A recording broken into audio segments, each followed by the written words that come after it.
তিন ধরনের মেয়েদেরকে আশিক জিন বেশি আক্রমণ করে। এই মেয়েদের জীবনে হাজার রকমের বিপদ নেমে আসে এই দুষ্ট জিনের প্রভাবে।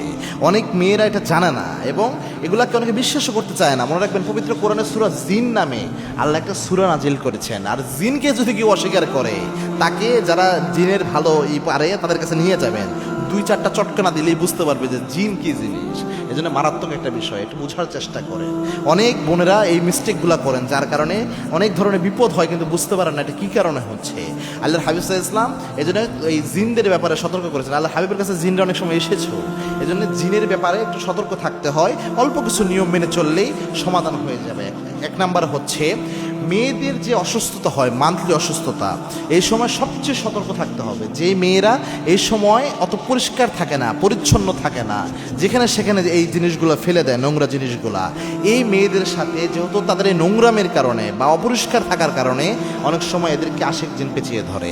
অনেক মেয়েদের দেখবেন রাতের বেলায় বোবায় ধরে, বলে যে বোবায় ধরে। অনেক সময় এই আশিক জিন এই বোবা ধরার মতো এরকম হয়। যদিও বিজ্ঞান এটাকে বলে স্লিপিং প্যারালাইজ, কিন্তু এখানে অনেক সময় জিনের প্রভাব থাকে, অনেকের ক্ষেত্রে থাকে, যে মনে হচ্ছে গলা চেপে ধরতেছে প্রতি রাতে। এই জন্য এই ক্ষেত্রে সতর্ক থাকবেন।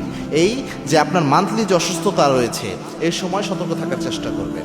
দুই নাম্বার হচ্ছে, আপনার ঘরে খুব বেশি ময়লা আবর্জনা করে রাতের বেলায় আপনি ঘুমাবেন না।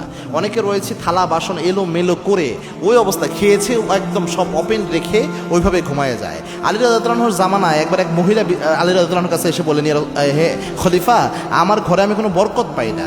সাইয়েদনা আলী রাদিয়াল্লাহু আনহু বললেন, তুমি কি তোমার ঘরের যে থালা বাসনগুলো রয়েছে এইগুলা ময়লা রেখে রাতের বেলায় ঘুমায় যাও নাকি? ওই মহিলা বলছেন, হ্যাঁ। সাইয়েদনা আলী রাদিয়াল্লাহু আনহু বললেন, যেই ঘরে এরকম ময়লা আবর্জনা থাকে, দুষ্ট জিন ওই ঘরে প্রবেশ করে। আর দুষ্ট জিন প্রবেশ করলে ওই ঘরে ক্ষতি হবে, বরকত থাকবে না।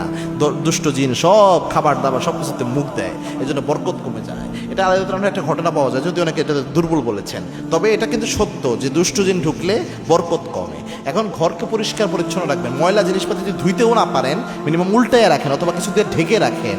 একদম ওপেনলি যেখানে সেখানে খাবার দাবার ছড়াইয়া ছিটা রাখছেন, এরকম অপরিষ্কার হলে দুষ্ট জিন ঢুকবে, আশিক জিনও আপনি করবেন। যদিও এটাকে আশিক জিন বলছি, অনেক এটা নর্মালি জিনই বলেন, তবে যেহেতু যারা একদম অনেক ধরনের প্রভাব ফেলে মেয়েদের উপর, অনেক ধরনের সমস্যা করে, তাদেরকে আশিক জিন ধরে। এই জিনিসগুলো থাকলেও আশিক জিন ধরে।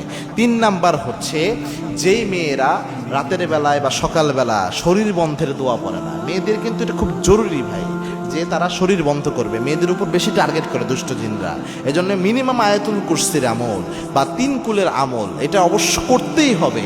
সূরা বাকারার শেষ 3 আয়াত, এগুলো অবশ্যই করতে হবে। এই 3টা আমল করেন, দেখেন বিশ্বাসের সাথে করেন, দেখবেন দুষ্ট জিন কিচ্ছু করতে পারবে না আপনার।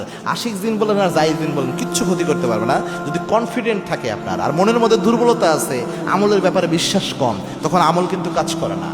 এবং আল্লাহর হাবিব এটাও জানিয়েছেন, আয়াতুল কুরসি যদি কেউ পড়ে, তার জন্য আল্লাহ একটা স্পেশাল ফেরেশতা গার্ড হিসেবে আল্লাহ নিযুক্ত করে দেয়, সারা রাত ওই ফেরেশতা তাকে পাহারা দেয়। সুবহানাল্লাহ।